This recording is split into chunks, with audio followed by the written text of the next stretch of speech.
I do stunts, my own stunts, as many as I can for the exact same reason. But for some reason, I never thought that Tom Cruise had the same reason as me.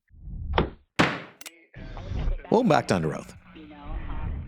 Today we're interviewing actress Katee Sackhoff and also podcaster. How you doing, Katee? Hi, how are you? Well, welcome back to the show. It's been about a year since we've talked to you, and now you got something new and exciting to talk about. Yeah, I do. I'm sure we spoke the last time during Mandalorian, I think, right? Oh, yeah. Yeah, no, super excited to be talking about the Sackhoff show. This was born out of my desire to connect with all of the people that I've worked with over my, almost 30 years in this industry, and really bring to light the conversations that we have when no one's listening. And that's what's been really great about the show is the authenticity of the conversation, the openness of the guest, and talking about things other than their career, which is really fun. Obviously touching on work and if they have any current projects, but really just who they are as people. And I think that's why people like it so much. Now, a lot of people, since we're going to be talking about podcasting for the majority of this, a lot of people don't understand how hard it is. It's easier to be the guest of the show in comparison to be the one in charge. I mean, that has to be a huge change. It was, for sure. I mean, I think that the sheer amount of podcasts out there is sort of like a testament to what we're talking about, that there are, everyone thinks it's going to be really easy. Podcasting is hard. It's hard to, if you're doing all of it, it's really hard. You've got to constantly be available for other people's schedules, which is hard. And then, roping your friends into coming on and opening up their deep, dark secrets is also not easy. So, you also have to do that, which is challenging. But yeah, it's a lot of work. It's definitely different. I mean, I knew it was going to be hard work, but I think that you never really know what something's going to be like until you do it, Yeah, when people talk to me about it sometimes, I mean, we're on our 300th show. We're broadcast, but we're also a podcast. And we have changed so much over the last 3 years. And I'm thinking to myself, you got all these people giving you advice, telling you what to do and what'll work. And now you got to get snippets and everything. I mean, the learning curve on this is just huge. And how long have you been doing it so far? So the podcast started a year ago. The YouTube channel is about 5 years old. So the podcast was sort of born out of the YouTube channel. And really just sort of, I had to ask myself, how do I continue to do this with my busy life as an actress and a mom? And that is where the podcast really came from. Now, talking about that, making time, I mean, for example, all the time for me, when you say making time for interviews, people just don't show up. They have their own timetables and they say, hey, can you do 10 on Tuesday, 3 weeks from now? And that's in the schedule. You can't get out of that. Yeah, absolutely. And that is the hardest part. And I think what's really important and vital for me is having a phenomenal support system around me.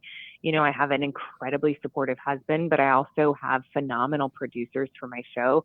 And everybody is really helping to make it the best show possible.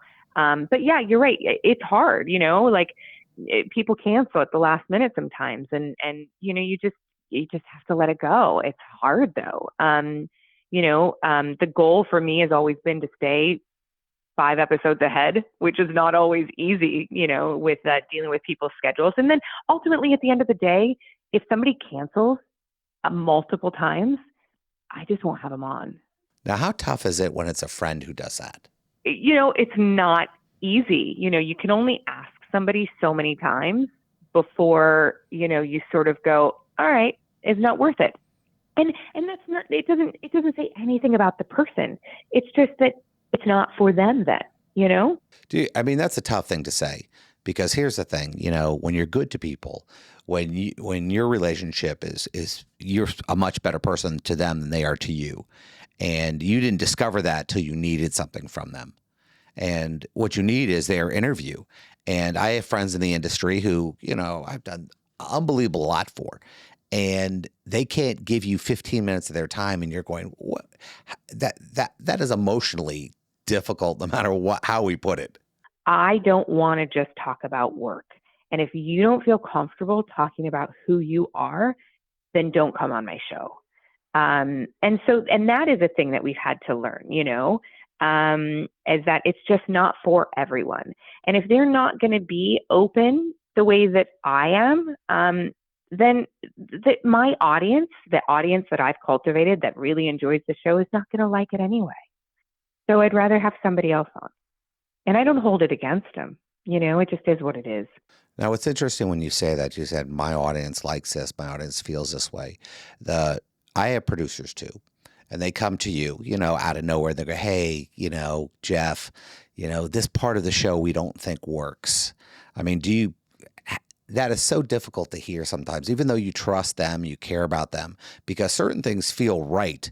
And when somebody tells you they're wrong, you're going, well, do I change or do I just hold to my beliefs? And I think sometimes that's the thing. Sometimes you do and sometimes you don't, I think that I've always trusted my gut. But at the same time, I am surrounded by people that I pay to be smarter than me.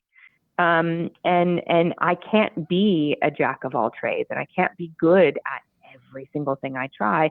So I have to surround myself with people who excel in something that I don't, and trust that they know what's right for the show, Now, a lot of the people you interview. Sometimes people will say things that just shock you, or wait a minute, holy jeez, I didn't expect that. And you're doing well when the producer is giggling and they're getting excited. I mean, what would you say in the last year one of those moments were for you that surprised you, where you're going, wow, I didn't know that? We had a few of them talking with Simon Pegg when he talked about Tom Cruise and the stunts that Tom does, and why Tom does the stunts himself. And it's something that, I do stunts, my own stunts, as many as I can, for the exact same reason. But for some reason, I never thought that Tom Cruise had the same reason as me. And then as soon as I realized that it was the same, and that he does it because, you want the audience to know it's you, because it takes them out of the movie when they know it's a stunt double. I was like, oh yeah, that makes sense. That makes complete sense. I don't know why I thought Tom's answer would be so different, or driven by the ego. It's not. It's driven by his desire to create the best product and experience for the audience. And that was a really cool moment, because I was like, oh yeah, that's the same reason I do it. It's always nice when there's a common element that you share with somebody. You're going, for example, I looked at your interviews and I noticed that you, in the past, have done things called, you work with a group called Acting Outlaws, where you do these charity rides where you raise money and awareness. I mean, where does that come from? I think it came from Trisha Helfer and I, my friends who I met during Battlestar Galactica. Trisha and I both ride motorcycles, and we both are very philanthropic in our endeavors. And I think it came out of a desire to marry those two things. We found that convincing people to do good is a lot easier when they're also having fun. Now, I got to ask this question, what type of bike? Because I'm uppity with my bikes. I've had a bunch of different bikes throughout my life. I have none right now. I have a 2.5-year-old and a 2-month-old. That'll do it. And riding doesn't seem very important to me right now. So the last bike I just sold was my 2008 Harley Fat Boy. But I've had Ducatis, I've had Hondas, I've had, I spent a lot of time on BMWs. Like I've really ridden a lot of different bikes in my life. I've had custom bikes. Yeah, it's interesting how people take that personally. When you say you ride, the first thing they go is what, and they're the Harley people, and then they're the more of the sports bikes and things like that. If you had to go back to one bike, what do you think it would be? Oh gosh, I'd probably have some sort of an enduro touring bike, probably, just because they're the most comfortable. I'm 44 years old now. Yeah. So I'm hurt. Yeah, I have a Road King. I can't go back to something smaller. So yeah, I understand. There are people who are gets. For example, for a lot of people, you're a get. And what audience might not understand that is when you're excited about a celebrity who has a certain status and a lot of people know them, that's called a get. Now, who would you say what would be a great get for me? I'd be really excited to interview them. Oh my gosh. I have such a list. I would love um, to interview, God, I would love to talk to Ben Affleck right now. Yeah. I would love to talk to Ben Affleck right now. Whew. I'd love to, Ryan Reynolds would be huge right now. You know, people who, for me, who are big gets are somebody who has a project that they want to talk about that they're currently working on. So somebody who is still actively working in the industry, but that I know is a good, honest, authentic person. You know what I mean? Yeah, That absolutely. they're open, they're truthful, they're flawed. Those are the fun people to talk to because those are the ones that we can relate to. Well, that's awesome. I really love that. And for our audience, if they want to see new episodes of The Sackhoff Show, every Tuesday on Apple Podcasts, Spotify, YouTube, and anywhere podcasts can be found. It was so great to talk to you again, Katee. Nice to talk to you as well. Have fun with your show as well.